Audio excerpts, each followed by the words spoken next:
Hey, everybody, it's Ron Johnson, and this is the Ron Johnson Show on Locked On Sports Minnesota. Hey, it's a beautiful Tuesday morning, and guess what? J.J. McCarthy is walking around. J.J. McCarthy is throwing the ball. But has J.J. McCarthy done enough the previous year to even warrant being a comeback player?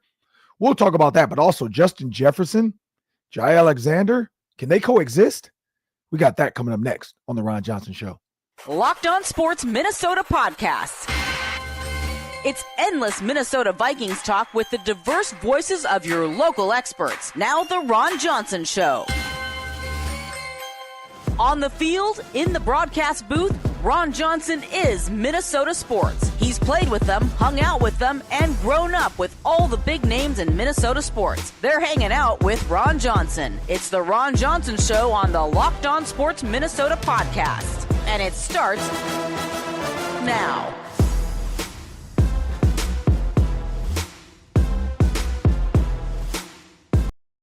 Hey, everybody, it's Ron Johnson, and this is the Ron Johnson Show on Locked On Sports Minnesota. I just want everybody to know today's episode is brought to you by Game Time. Download the Game Time app, create an account, use the code Locked On for $20 off your first purchase, and terms do apply. And it's very simple, people. You download the app. I've done it numerous times. I did it the first time. I didn't get the $20 though, because I just wanted to go to a Tigers game. Tigers were in town in Detroit. Twins were in town when I was home in Detroit. So I wanted to go see the Twins play the Tigers in Detroit. I needed a lot of tickets. I didn't have a lot of time. My entire family, wife, kids, mom, sister, brother-in-law, all wanted to go. Game Time was the easiest place to make sure we got secure tickets and we didn't have to deal with scalpers on the street. Hey, we all downloaded the app. Me and my sister both bought half the tickets and we walked into the stadium, no problem. And it's right there on your phone and you don't have to worry about, are these real tickets? Or did this guy just scam me? Well, Game Time is a place for you. And if you want $20 off on your first purchase, again, terms will apply, but make sure you download the Game Time app and use the code Locked On. Well, today's show, and sorry for my voice, people, a little raspy. You know that happens. Every weekend after a softball tournament, I get a little raspy. And it just happens. And this week on Wednesday, I'm headed out of town, so I'll talk about that a little bit with Sam when he joins the show in a little bit. But we got J.J. McCarthy Comeback Player of the Year talk. We got Jaire Alexander. Now, and Sam will have to correct me if I'm wrong, but I know there were some people that were on that train and some people that were not on that train at all. And I'm pretty sure those people are going to take a victory lap sometime this week. But also we're going to talk about the NBA Finals. Is it exciting? Is it not exciting? And then we also have to talk about Aaron Rodgers to the Steelers. But then our guy Harrison Smith, not only did Harrison Smith get done wrong, Josh Metellus as well. So we'll talk about that coming up in a little bit. But as I bring my producer to the show, Sam Extra, my co-host, my guy. Sam, first of all, raspy voice, you know what happens. But also this week, I want to let everybody know, Thursday, and I don't know if I'll run into somebody in Kansas City. Who knows? Maybe.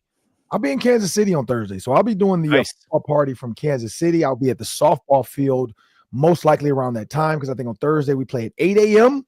Thursday morning.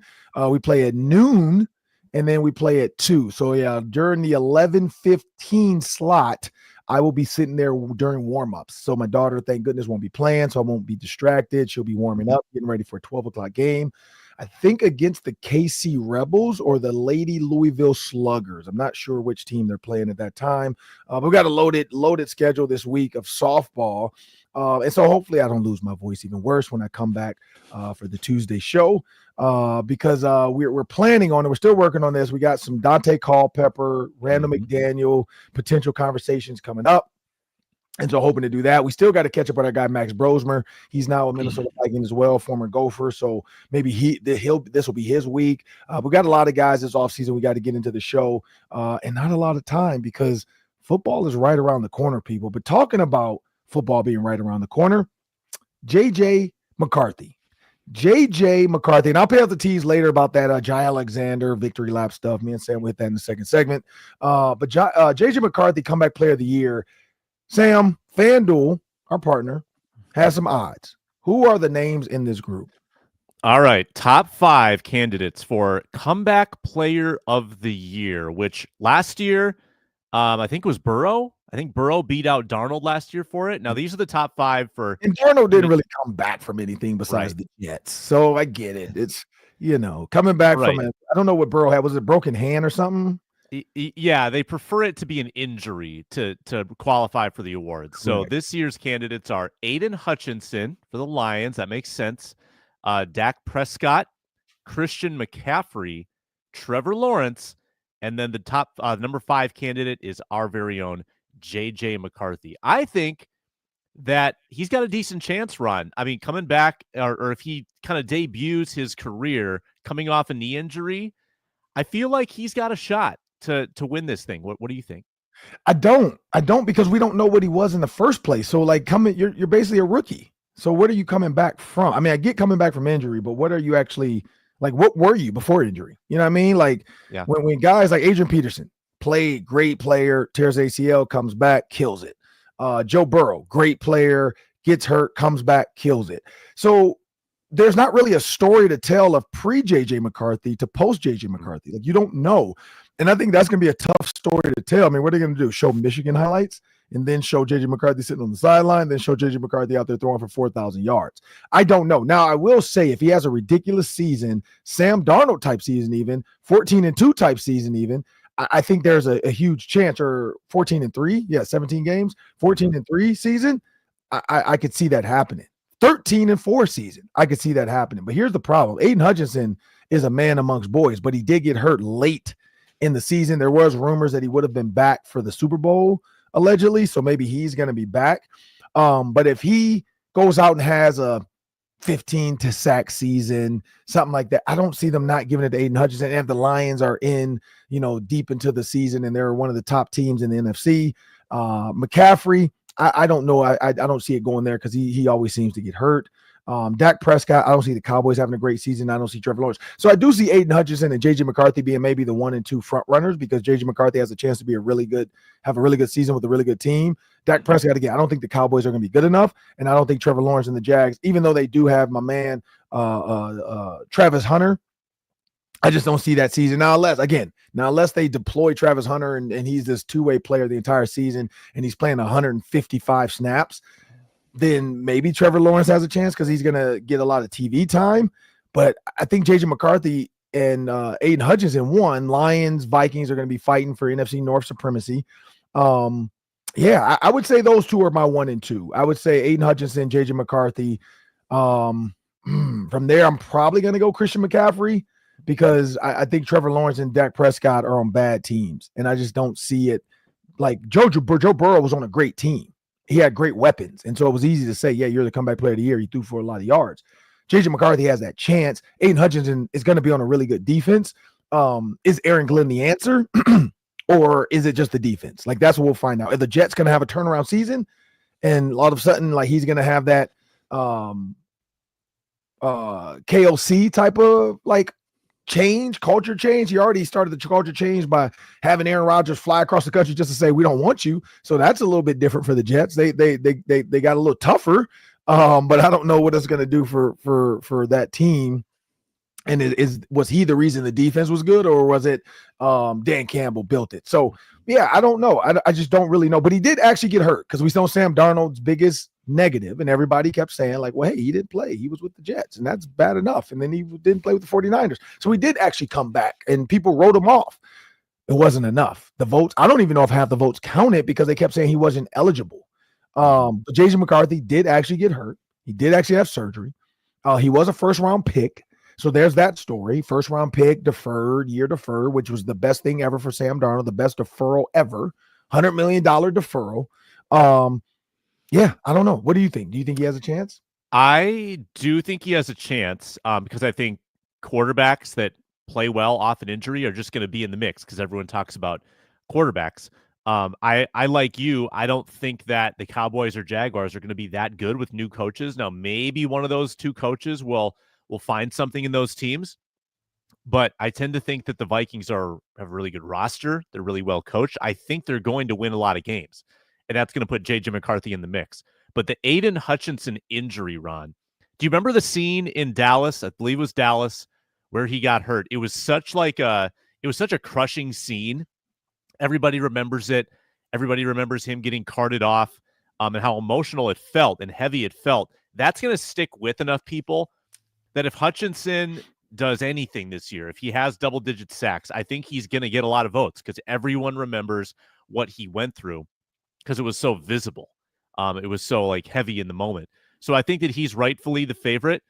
But if McCarthy has the best season out of Prescott and Lawrence, yeah, I mean, I think that he very well could be in this mix. I like the price. I like the plus 850 at FanDuel. I think that's a pretty good number. So he's 5th in the options right now. Yeah. Yeah. So in odds wise, yeah, I would go with J.J. McCarthy. I'd put money on J.J. McCarthy if I'm a, you know what? And I'll be in Kansas City. Is FanDuel in Kansas City, Sam? Let me know. I don't know for sure, but I think Missouri. It would be Missouri, but I'm going through Iowa. So because I'll be in Iowa for 2 hours, maybe. I think the drive through, because I think when we get to the border, then you got because it's like an hour and a half 3 hours, because we got an hour to like an hour and a half to get to Iowa at the border. Maybe 2 hours, but I think it's an hour and a half. And then we got like another hour and a half to 2 hours to get to Des Moines. And then it's that split off that says Kansas City this way, Des Moines this way. Unfortunately, which I didn't want to do this, but my wife is such a nice person. Her niece got a new car for her graduation. She graduated college. And so it's here. And so we have to drive that as well to Iowa to drop it off in Des Moines. I'm like, man, drop that thing off at Culver's and tell her to find it. Like, why are we going out of our way another 45 minutes in the middle of the night?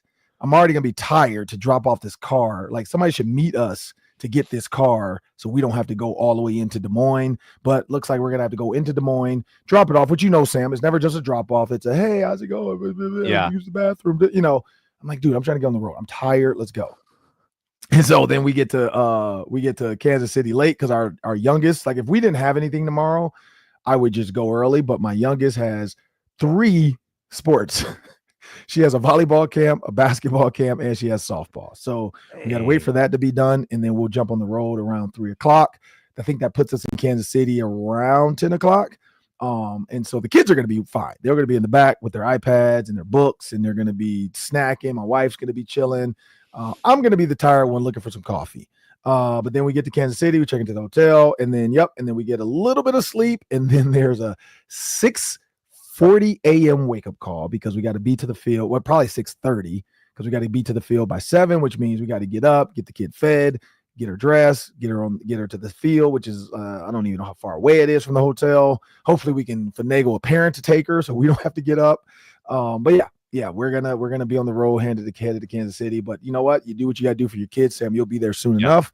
I don't know what your kids are gonna play: soccer, lacrosse, who knows what, hockey probably in Minnesota, because I know you're a big hockey guy. And hockey's even worse, I've heard. So yeah, because I've heard hockey has like 11 p.m. games sometimes for 10-year-olds because there's no ice time on the road.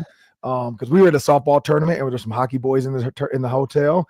And the parents were leaving the hotel at 9. And we're like, where are y'all going at 9 p.m.? Like, we were just getting to the hotel restaurant. We were about to have our parent lobby drink. And that's a real thing. People make jokes about that on like travel parents in the hotels. Oh, we definitely meet in the lobby.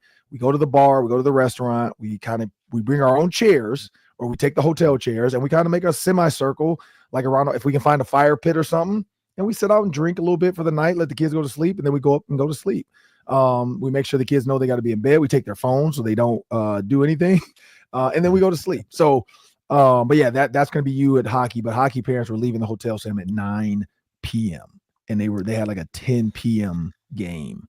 And I was like, oh my goodness. And I think it's like an hour game or something like that. So, you're you're leaving the ice rink at 11, to then get to bed by 11:30, if not midnight. So yeah, so good luck for that, Sam, with you and your hockey world, because I know you're going to be there at some point.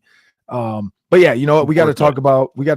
So Peter Bukowski, if I'm not mistaken, right? Peter Bukowski did say Jaire Alexander was done with the Packers a long time ago, right?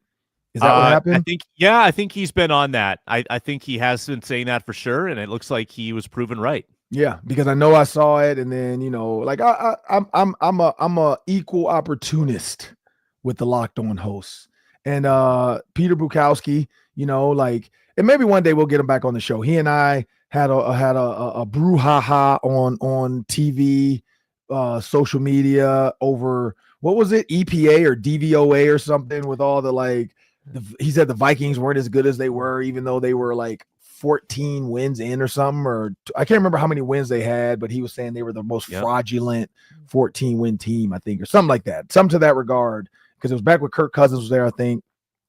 And he said they were one of the most fraudulent 14-win teams. We kind of went back and forth because I don't believe in all that DVOA crap, like EPA, expected play over average and all that. Like, who cares what the expected yardage was? Like, he got the yards. Like, I don't care what his expected yards were. Like, what are you talking about? And so, yeah, I'm not an analytics guy when it comes to that. I think football is football. Plays are going to be made. Like, Michael Jordan probably wasn't supposed to win 6 championships. I guarantee if we go back in the day with the analytics, there's going to be all kinds of things to say Michael Jordan shouldn't have won, blah, blah, blah, and this team shouldn't have done this, and these people gave him the rings, and it was fake, and, you know, everybody bowed to the king, whatever. But I don't believe in all that. But, yeah, maybe one day we'll get – if Jaire Alexander signs with the Vikings, we'll have to get Peter Bukowski back on.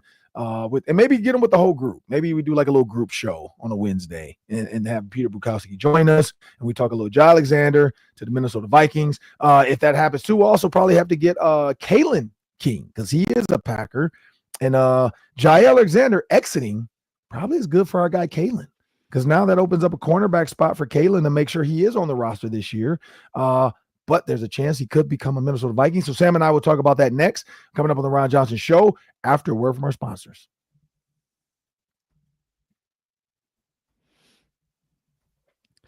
And as Ron told you in the open, we're brought to you by Game Time. There's nothing like the atmosphere of an NBA Finals game. They're going to Indiana, in a state crazy for basketball. Series tied at 1. It's going to be electric in that arena. With Game Time, you can be a part of it without the stress of last-minute ticket hunting. Game Time makes it easy to get playoff tickets, even when demand is sky high. Imagine being in the building last night in Florida for the Stanley Cup. That would have been awesome as well. A lot of times the prices go down the closer you get to tip-off, face-off, first pitch, whatever it might be. You can save up to 60% at Game Time. Get to Target Field. Some beautiful summer nights coming up with Twins home games. Check that out. All-in pricing as well at Game Time. No surprise fees at checkout when you toggle that on. What you see is what you pay. Take the guesswork out of buying tickets with Game Time. Download the Game Time app, create an account, use code LOCKEDON for $20 off your first purchase. Terms apply. Again, create an account, redeem code LOCKEDON for $20 off. Download Game Time today. Last-minute tickets, lowest price, guaranteed. Well, as we talked about, Jaire Alexander looks like, I think, was it Shefty? I don't know who tweeted it, but looks like Jaire Alexander is on the verge of being released. Now, again, we've seen Myles Garrett. We've seen a lot of guys make these type of statements, make these type of plays towards their team. Like, I want to get traded, get me out of here, release me. And then the team's like, look, we'll give you $55 million guaranteed. Okay, I'm back. I'm on the team, and I love you guys. We're best friends. I know there was an extension opportunity thrown out at Jaire Alexander. One of two things. The relationship is either too fractured. That was the Stephon Diggs stuff. Money did not matter at that point. It's like, get him out of here. He doesn't want to be here. We don't want him here. Let's move on. Or it could be that it's better for all parties, meaning the money. So whatever else they feel like they need to do, if it's extending somebody else, if it's extending future draft picks, it's adding more money to a quarterback's contract in Jordan Love, maybe it's like we got to move on from Jaire Alexander. Also, never forget, man, OTAs can prove a lot. Minicamp can prove a lot for these young corners. Maybe some of these young corners have stepped up in practice. Jaire Alexander is getting a little long in the tooth. He's an older cornerback. Here's the other problem, though, man. Like, he's good, Sam. Mm-hmm. He's good. He's good. He's getting older. And 28. he gets torched by the Minnesota Vikings. So I know the Minnesota Vikings receivers are good. Like, Jordan Addison's eating them up. Justin Jefferson's eating them up. We heard the little boy conversations back and forth with Jaire Alexander wearing a big cap in the locker room looking like a fool. But first question I'll ask you, Sam, are you on board if the Vikings were to go after Jaire Alexander? I think if it was a 1-year prove-it deal that fits in under the cap, sure. I'm not interested in the long-term thing.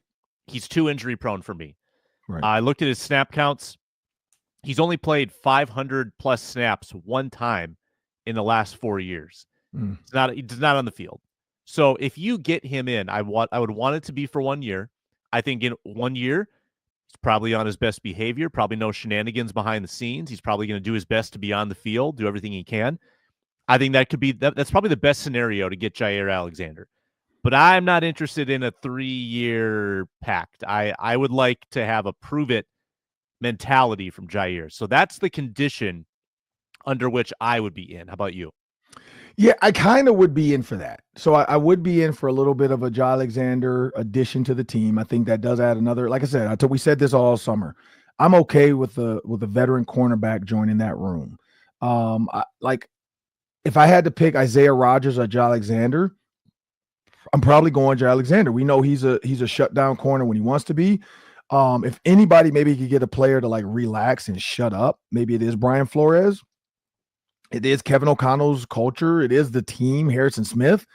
Like those guys aren't going for all that. Josh Metellus, like it's a lot of big personalities, a lot of big voices, a lot of guys that really control a room.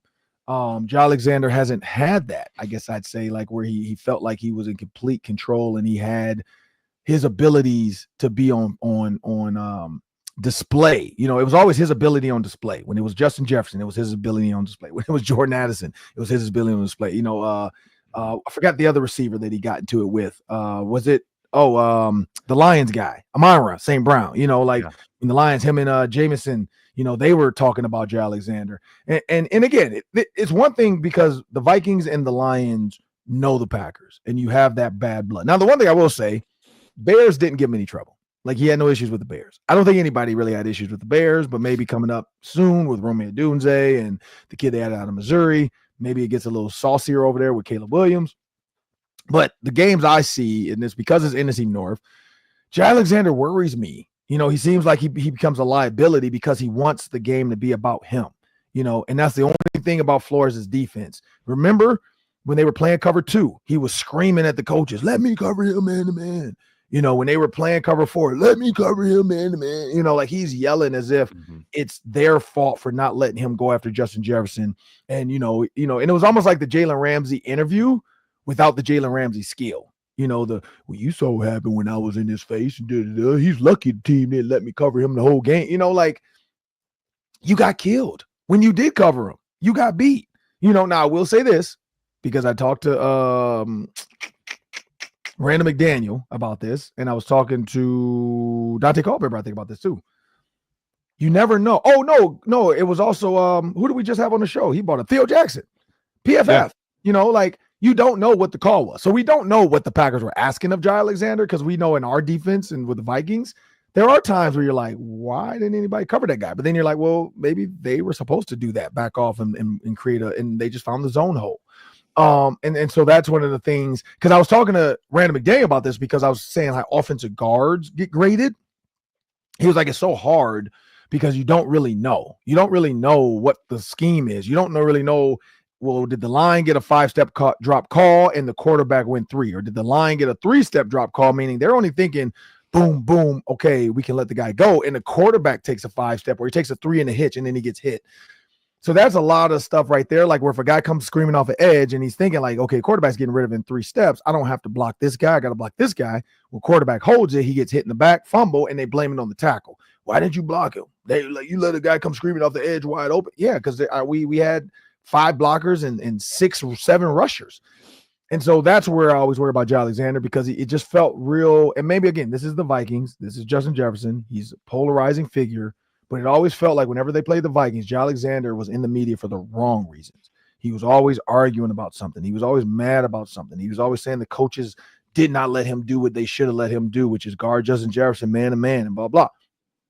If there's anybody that can change a guy's mindset about how you play defense and what you're expected of and what we need out of you, maybe it is Brian Flores, because Brian Flores has a unique defense that when you come in, you can't just say, coach, let me go, man, because they already have Byron Murphy.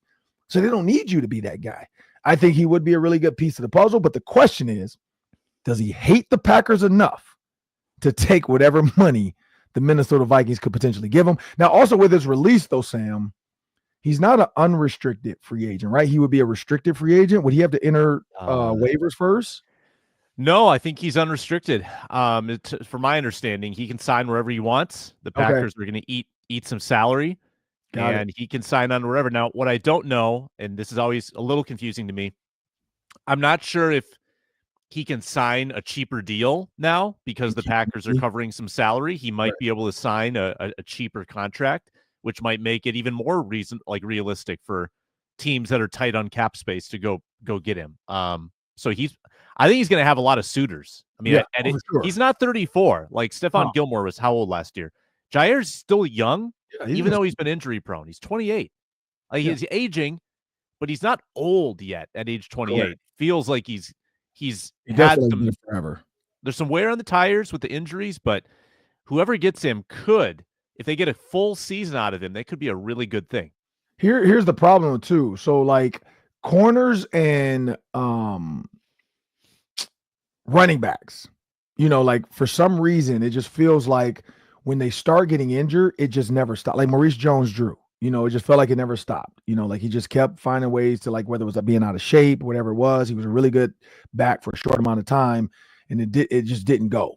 Eddie George, one of the best ever, biggest ever. When him and Ray Lewis hit, I was at the game. I mean, I was on the field. I was on the sideline. And him and Ray Lewis hit. I'll never forget. Ray Lewis kind of hurt Eddie George, and Eddie George hurt Ray Lewis. They both got hurt. And it seemed like Eddie George was never the same after that year. Like 2003, I think, or 4. If you go back, I think Eddie George, we can probably Google it, what year he retired. I think he retired shortly, not too far after that. I don't feel like, he was around for much longer. Let me just see. Eddie George retires. What year was that? Because he retired in 2006. So yeah, literally. So because I was there in 03 or 02, 3, 4, and I remember I think it was because 3 we made the playoffs, 4 we made the playoffs, and I think that was the year. The 3 year was the year him and Ray Lewis had the big collision on the sideline. Both kind of came up, hurt. I think it was both shoulders or something. I can't remember exactly. But Eddie George, one more year, and then he's like, man, I'm done. Like my body's beat up. I'm done. And Jerome Bettis, he retired at 30. So cornerbacks, they put a lot of wear and tear on their body. And then because of how quick and how, think about Xavier Rhodes, that plateau came really fast. He was one of the best corners in the league, and then it just fell off. It just wasn't the same anymore. And he didn't have it. He could not close the roads anymore. And, that's what happens. And so Jaire Alexander, there's not a lot of Darrell Green play for a long, long time, Charles Woodson played for a long, long time, but he changed over to safety. That's what I always wonder about Jaire Alexander. Could he go back and play safety if he ever wanted to in his 30s? But it is one of those things where that plateau comes, that cliff comes, and then when cornerbacks fall off of it, they're pretty much done. But Justin Jefferson and Jaire Alexander, Sam, that's my next question to you. You think they can coexist? It's interesting because people have accused Jaire of ducking Justin Jefferson, that he misses the game when they play the Vikings. Well, now he would miss him in all the games if he was here, but he'd have to face him in practice all week long. Right. If he comes training camp. Yeah. You know what, Ron? Think back to the 33-0 comeback against the Colts. Yep. Second half of that game, Stephon Gilmore against Justin Jefferson. There was an illegal hit. There was some unnecessary roughness happening on Gilmore's part. Mm-hmm. He was getting under Jefferson's skin. Jefferson was cooking him. Gilmore was getting frustrated. It seemed like there was bad blood. Well, you know what? He ended up here a couple of years later, and it went okay. I think that NFL players can bury the hatchet pretty easily. I think the game respects game. So I would say, yes, they could mend their fences, bury their hatchets, and they could make it work. I think some can. I think maybe guys that are teammates and get into it as teammates, they never do, because those guys end up leaving and they never really talk about they want to be friends again. Aaron Rodgers and Brett Favre never, there's nothing. Aaron Rodgers kind of said it, I think, if he comes around, I'll be fine with that, but it never was anything where it's okay, you were my mentor, you were my buddy. Brett Favre was I'm trying to get ready for the next season. Aaron Rodgers said the same thing about Jordan Love. I'm trying to get ready for the next season. I don't have time to be his friend. And so I just always wonder that with guys like that and guys that get into it, because, we've seen that where it could become a fire, like gasoline. They just don't like each other. They just don't want to be around each other. But I do believe if it comes down to winning, it's funny about the coach that you brought that up. I think Will Fries, the other guy, Kelly, Isaiah Rodgers, like all of those guys were on that team too. Yeah. Yeah. I feel like we should have like a round table with those three. I would love to do the sit down with that. Like sit down with those three and watch that Colts game over again and just have them live tell me their thoughts as we're going through the scenes. That would be, I mean, I don't know if, because I mean, they're a Viking now, so they can't really care. And it's cool content to get guys that were in that game to see being up. What were you going through your mind when you're up by 33 and then you end up in an overtime situation? I love to, and plus to get CJ Ham because his reaction at the coin toss was hilarious when he kind of looked at the guy like, "We're back." Like you didn't think we'd be here. Like and the Colts were not feeling it. They were not happy. They could not believe they were there. And I know at that point Jeff Saturday had to know this is the end. If I lose this game, there's no way they're going to be able to hire me for this job because everybody was talking about players could do it, blah blah, and then he literally just wet the bed in it. And it wasn't just him though; the team did it. But as a leader, I know people are probably wondering, like, dude, why didn't you slow the game down? Why didn't you do this? Why didn't you do that? Why didn't you run the ball 3 times and punt? Like, why did something? Like, let the clock run. Like, why are you throwing it here? You're up 33. Just take off 2 to 3 minutes every possession to like limp to the finish line. I would have ran the ball so much that they would have thought I was playing John Madden. I would have run the ball down the Vikings through. I would have made Brian Flores go big package from the -20. On my 20 after the kickoff, I'm going elephant and we're going to run the ball. I would push it up the field. Like I would do something. Like the coach did nothing though. And we got 3 guys on this team and we had Gilmore before. Has Gilmore signed, by the way, with anybody? I don't think he has, and I don't know for sure, but I know retirement was on the table at some point. Okay. I guess we'll see if he signs on a late deal like he did last year. Yeah, I wonder if the Vikings would get him back again for one more go at it with Isaiah Rodgers, those guys. I'm guessing OTAs and minicamp are going to give them an idea. Because how many more weeks are left before they go away for the summer? Is it like 2 more weeks? I think it's 2. I think you got OTAs this week and minicamp next week, I think. Then they're done, and then they are back like July 24th. They get like 3 or 4 weeks off, and they're back like July 24th. Yeah, and then, I mean, August 9th is a game, right? 2 months from yesterday. Yeah, August 9th is a freaking game. I can't wait. Like, I got my schedule. I literally just looked at all my suits that are dirty because I haven't had to wear a suit. Like I don't wear suits in my regular job. I don't wear suits for softball. I don't wear suits on the show unless it's the draft, and then I have to wear a suit. Mm-hmm. Yeah, I just looked at it. I was like, man, I gotta drop this stuff off at the cleaners. Like it's almost time again to bring the suits back out. So that's the fun part of the year, because that's when I know. And that was the other thing. Like when I got this check in the mail from the Vikings, that's when I knew. I'm like, okay, we're here. We're here. It's almost time. We're the contracts are signed. I did my background report for the Vikings, so I'm cleared for the season to be in the stadium. I had a clear check. I had no police record. I got no arrest stuff, nothing on my record, not even a speeding ticket. Nothing is on my record, people. So I am cleared. I did graduate college. I did say who I am. Like literally, y'all think I'm joking. Like I had to like get my passport and stuff. Like I had to, like that thing was serious. It's like a serious background. Wow. I don't know if the NFL has changed up because it's a new company. We had never done it this way before. Before it was normally like, just send us your this in a W-9 and then we'll get everything checked and you're good to go and you're in our system. It's like a new thing. It's like an app. So I had to like fill out all this paperwork stuff on this app. I had to like, literally, I had to give them like the college I graduated from. I had to give them the high school I graduated from. I had to give them any names I'd ever been named legally. Like, is this your legal name? Have you ever been under a different name before? I'm like, no, like I've been the same guy, like other than my dad. And then, I had to like give my passport number. I had to give my license number.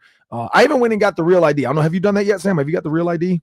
I got the real ID like years ago when they first started talking about it, so I was ahead of the curve on that. Okay, I did not. But I knew like May this year you can't fly without it, so I had to go get the real ID. I got that as well, so that should be in the mail in a couple of days. Because I did that like whenever I did the Vikings thing, I did that like weeks and weeks ago. But yeah, like when all that stuff started happening, I got the email back from the Vikings saying, okay, you're good to go. You're cleared. You are legally allowed to be in our building. You are not a risk, a flight risk to like try to get to Dublin. And maybe it's the Dublin stuff this year. Maybe they're just making all Vikings employees do that stuff because they're going to Dublin. And then what's the other place? London. Yeah, so Dublin and then London. So maybe that's a part of it, even though I'm not going, but I don't know. Maybe they just made everybody do it this year so that they're cleared to leave the country and they don't have to worry about anybody like getting stuck over there, having warrants for their arrest, and they're trying to get extradition to get brought back to the U.S. Who knows? Who knows? But I'm Ron Johnson at Sam Extra. We got the Daily 3 coming up next. It's going to be 3 questions, 3 minutes each. Got some time today. We're going to have a little fun with this one. NBA Finals, Aaron Rodgers, and then Harrison Smith getting spit on by PFF coming up next.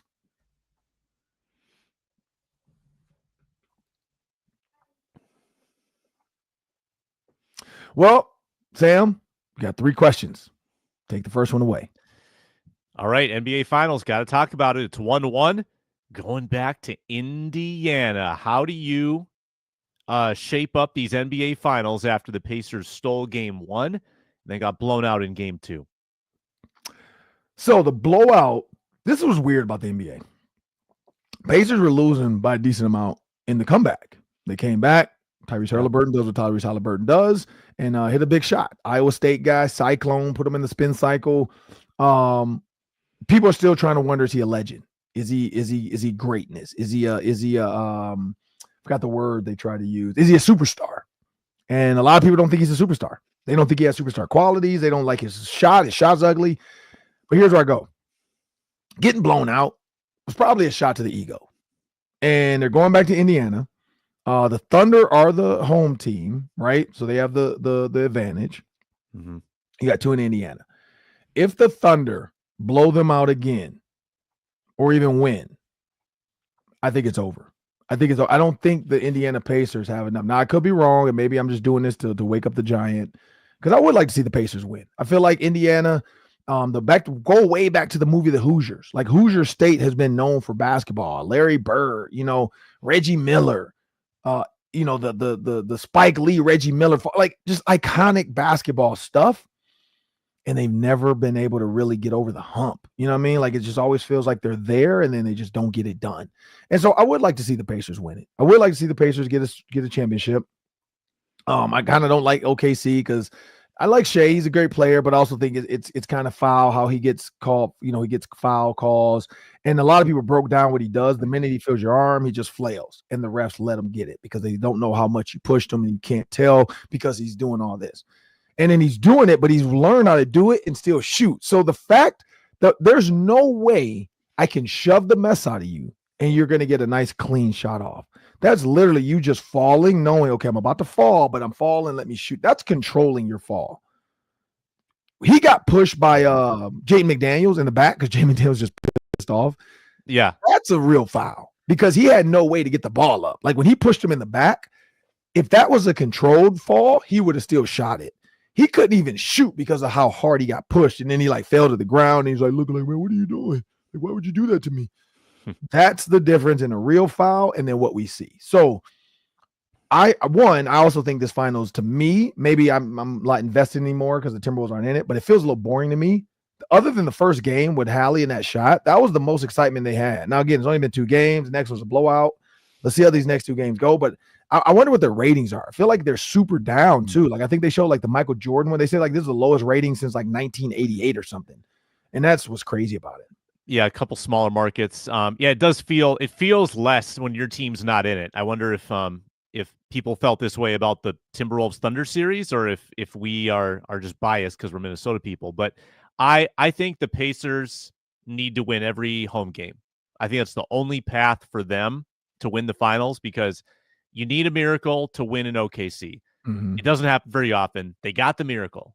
They're not going to win in OKC again. So I think they need to win all 3 at home, 3, 4, and 6. That's the only way it happens. And if it happens, hats off to them. I didn't think anybody could take down this Thunder team. If the Pacers can do it, they're deserving. They're absolutely deserving of the title. No asterisk. They will have taken down the Cavs. taking down the Knicks. I mean, it'll be a deserving title if they can get it done. I'm not for dirty play, but I do see why in the 80s you used to have guys like Bill Laimbeer that would like SGA's coming to the hole and he would just throw him into row one. Like I truly see that now because it is getting a little frustrating with some of the stuff he gets away with and there's no repercussions. Like that's why you had guys like Charles Oakley and Bill Laimbeer because we were like, how did these guys make the league? Like you go back and watch them play, and you're like, these guys are terrible. Like they were just big, but they didn't do anything. But this is why. You don't need a stretch forward like Kevin Love that can shoot. You needed a guy that would punch somebody in the mouth if they did something to you. So it is what it is. I'm not saying violence is the answer, but I do think SGA should have a little bit of repercussion for that BS. What's the next one? Aaron Rodgers is officially a Steeler. He signs a deal, at least $13 million, up to almost $20 million with incentives. How do you think it'll work out for the Steelers with Aaron Rodgers, Ron? So the fact that it finally happens, like clearly everybody knew this was going to come. He was waiting on, I think he was waiting on the Vikings too to see what was going to happen with J.J. McCarthy. Like, was he healthy? Is he healthy enough to get out there? I think all the reports pointed to the signs of J.J. McCarthy gained weight back. He looks big again. He looks like himself in college. So that I think that went away. I think Kevin O'Connell probably said, hey, because, he said he called Kevin O'Connell and their friends and they've talked and blah, blah. And Kevin O'Connell said, what did he say? I did him a friendly courtesy to take his call. I think Kevin O'Connell probably said, hey, man, I'm going to be honest with you. J.J. McCarthy looks really good right now, bro. There's no chance I don't see us signing you. And then we did just get Max Brosman from the Gophers. I think he can win a Super Bowl if he had to. Like, I think he kind of gave him a heads up of like, don't put all your eggs in this Vikings basket of us getting to, game 1, 2, and 3 of preseason and not being happy with J.J. McCarthy. And so, yeah, I think all signs pointed to going to the Steelers. It was just the dollar amount. What did you say, $13 million? 13 up to 19 million with incentives. Yeah, because originally everybody was saying just take 10 and move on. So clearly that was maybe a little bit of a back and forth. But when a guy's that rich, I don't know if $3 million matters, but maybe also you don't want to feel like you're getting taken to the cleaners because Danny Dimes got 10 and he's like, I'm not Danny Dimes. You're not paying me 10. I think maybe that's the little bit of like, I don't want to be on social media talk about I got paid the same amount as Danny Dimes to come win you a Super Bowl. Now, I will say DK Metcalf is a great weapon. I'm surprised they got rid of George Pickens, so I wonder what happened there. Like, was there some turmoil? Because I know George Pickens is a hothead, so maybe the Steelers were sick of him and they wanted another hothead with less. Like, DK is a hothead towards the other team. Pickens is a hothead towards everybody. And I think that was the difference. DK never really went at his coaches and stuff, whereas George Pickens went at everybody. Now, DK would fight a teammate, though. We saw that with the Seahawks. He ripped off a helmet and swung it live on NFL Network in the background. And, people couldn't believe it. Mike Robb and I think Maurice Jones-Drew were there. And they turned around like, oh, whoa, it's a brouhaha behind us. But the Steelers, Mike Tomlin, he's about that life. Like, he likes that type of stuff. He bought all the guys black Air Forces, for those that don't know. In the black community, in the inner city, dudes that wear black Air Forces in the summer, watch out for them because we just didn't trust those guys. White Air Forces meant you didn't want to get your shoes stepped on. Black Air Forces means you step on my shoes, I don't care, you're not going to see it, and then it's over. Like that's how we treated black Air Force guys. Like those guys were problems. Don't do it. And so I remember Mike McCarthy or Mike Tomlin bought some black Air Forces for the entire Steelers team. It was just an inside joke to say, hey, let's go out there and stump some people. Like, let's go out there and really be about that life tonight. And that's what he wanted. He wanted them to go out there and be aggressive, be mean, be nasty. And I think that fits what Aaron Rodgers wants. He wants a team that wants to go out and win. And the Steelers have the pieces. They have the pieces. They and now now the question is, Sam, is Aaron Rodgers better? Yes, he's better than Justin Fields. Is he better than Russell Wilson at this point in his career? And that's where I think the next step is going to be is he better than Russell Wilson? I don't know, but what do you think about Aaron? I for the foreseeable future working out, I see it being a 1-year deal, and I think he retires no matter what happens, unless, again, I know he's doing all this retreat stuff and working on his body, but I don't know. Like, do you see it work? I see it working, but I see it working for a year. Yeah, the clock's ticking on Aaron Rodgers. I don't think he can bounce around too much longer at his age. If he has another year like last year, where he was pretty ordinary by Aaron Rodgers standards and the team wasn't a winning team, then I think, I think the career is probably over at that point. I don't think he can keep running it back and saying, I'm gonna find that 2020 form once again. No, we're 5 years removed from that. Mike Tomlin turns out winning teams like candy, right? I mean, he's never been below 500, correct? He's been a winning coach, or at least 500 every year of his career. So I think Rodgers is a slight upgrade on Wilson, to be honest with you, just with the way that he thinks, the way that he can beat defenses with his mind, I think is still really valid. So I think they could be a 9-win team, 10-win team. I don't think they're a Super Bowl contending team, though. I don't see that. So I'd be surprised if it turns into anything major. Mm-hmm. I think the Vikings would still be favored to beat them in Ireland on September 28th, but it'll be a good build-up. Once again, facing Aaron Rodgers in Europe. I'm into it. What was the last one? And this one, Sam, cut this one. We got to put this on the social media page, and we got to put this on Twitter. So cut this one. There we go. You got it.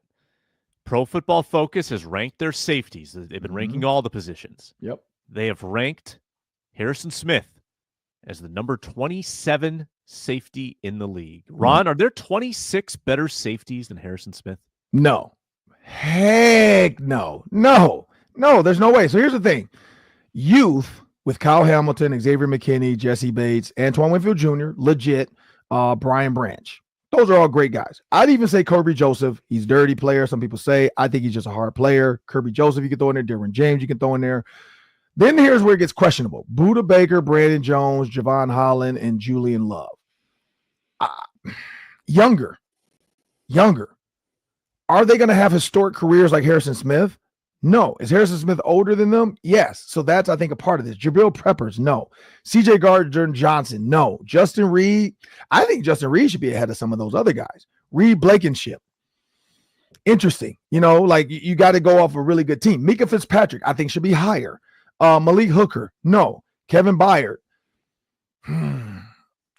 Youth. Younger, but better? No. Jimmy Ward? No. Cameron Kitchens for the Rams. I got to go with no. Jalen Petrie. Again, I think he should be higher. Hufunga. Now, he was with the 49ers. Again, I think he should be higher, but he's with the Broncos. He didn't play much. I think he got hurt, right? Didn't he get hurt last year or something like that? Yes. Yeah. Yes. Julian He hasn't been super relevant for the last couple of years, and they still have him higher than Harrison Smith. He got hurt. Yeah. And then here's where it's get crazy. Julian Blackmon, Ronnie Hickman Jr. for the Browns. You got Jalen Thompson. You got Cameron Curl with the Rams as well. And then, which is funny, I've never seen it spelled this way, Kamren. There's two Camerons with the Rams, and they're both spelled that way. And then you got Harrison Smith, 27. If you were to ask the Rams, the Cardinals, the Browns, Julian Blackmon is a free agent. The Broncos, well, I don't know. Hufunga can be good, so we'll see. I wouldn't say the Broncos, but the Texans, I guarantee those guys would trade their safeties that they have. Even the Bears, they would trade their safeties they have for Harrison Smith to get 1 or 2 more seasons out of him. Now, again, he's not the Harrison Smith from years ago, but here's the other problem. Then you got Trayvon Moehrig for the Panthers. You got Deshaun Elliott for the Steelers, and you got Josh Metellus at 30. That's why Josh Metellus has been pissed off, is because of that right there, too. If Harrison Smith's 27, you can't put Josh Metellus ahead of Harrison Smith. And I think that's the other kind of negative that's knocking Josh Metellus down to 30th. But again, Josh, you said you're just going to leave no doubt that you're a top 10 safety. Also, they are putting you in with the safeties this year. They kind of, they call you an edge defender. So here's what they say about Josh Metellus. One of the most versatile players in the league. Metellus lined up almost 100 times at free safety while logging more than 500 snaps in the box, 340 snaps in the slot, even lined up 64 times at edge defender for the Minnesota defense, while PFF overall ranking slightly declined from 2023. His 83.1 run defense grade ranked 12th among safeties. So he's 12th among safeties in run defense, but overall, because he lines up everywhere, Josh Metellus gets knocked down a peg. Again, Harrison Smith and Josh Metellus, way too low. But you don't know the scheme, and I think that's the problem. I don't know. What do you think? I am wholeheartedly in agreement with you. Harrison Smith's impact on any given game is so significant. It's not measurable, and this is where PFF can't tell the whole story. And I'm more of a PFF guy than you are, but I disagree with the assessment that he's lost any kind of step. He's so savvy, the way he moves around the box. His hands are still really good, makes interceptions, makes pass breakups, rarely gets burned, rarely gets exposed. I think he's still a top 15 safety in the league. I know there's really good, impactful young safeties, but Harrison Smith still needs to be respected, I think. He hasn't lost that much from the peak of his powers back in like the late 2010s. He's still super, super durable and impactful every game he plays, I think. Right. Yeah. And that's the key to this. Like it's going to come down to, and we'll see. We'll come back to this list as the season goes. We'll see what during the season PFF grades are. We'll also see what these other guys have done statistically. Now, Harrison Smith, again, not the interceptions he used to get back in the day, not the same. But I think Josh Metellus is going to have, because he lines up at edge rusher, he's going to have sacks. All that needs to be taken into account. Like how many safeties could line up in the box, could line up in the slot, could line up at edge rusher. Like you can't knock a guy for being versatile. That's what I don't understand. But you know what? We had a good show today. Next week, we'll see which guy we can get to join the show. We got a couple guys on the hook, and then we'll try to get this lined up. Hopefully, I come back with my voice from Kansas City, from yelling. And the good thing is there's only a game Thursday at 8 a.m., so hopefully I don't lose my voice in the 8 a.m. game as we lead into the 11:15 show. So I'll only have been at one game on Thursday morning, and hopefully it's so early that I'm too tired to yell and even care. But I'm looking forward to checking in with you guys on Thursday from Kansas City. Maybe I'll run into Patrick Mahomes. Who knows? Maybe I'll see him at the mall, him and Brittany. You never know. And if I do, I'm going to just pull out the phone and ask him 3 questions maybe, and just get it on the show. We'll see. You never know. But I'm Ron Johnson, Sam Max. I want to thank you guys. Make sure you guys subscribe on YouTube to Locked On Sports Minnesota. You can get all of our shows in real time every time we load them up. They're right there on your phone. Make sure you guys like and subscribe. And make sure you join the Ron Johnson Show on Instagram. Go to your Instagram account. Search the Ron Johnson Show. Make sure we're trying to get our followers up for that, because we're going to have all of our videos start to load up on there as the football season goes. I'm going to have some behind the scenes stuff like I always do during the season on the Game Day Live show as well. I'm going to have some fan interaction stuff this season I'm looking forward to. So make sure you guys stay tuned for that. And again, I'm Ron Johnson, Sam Ekstrom. Thank you guys. Have a great week.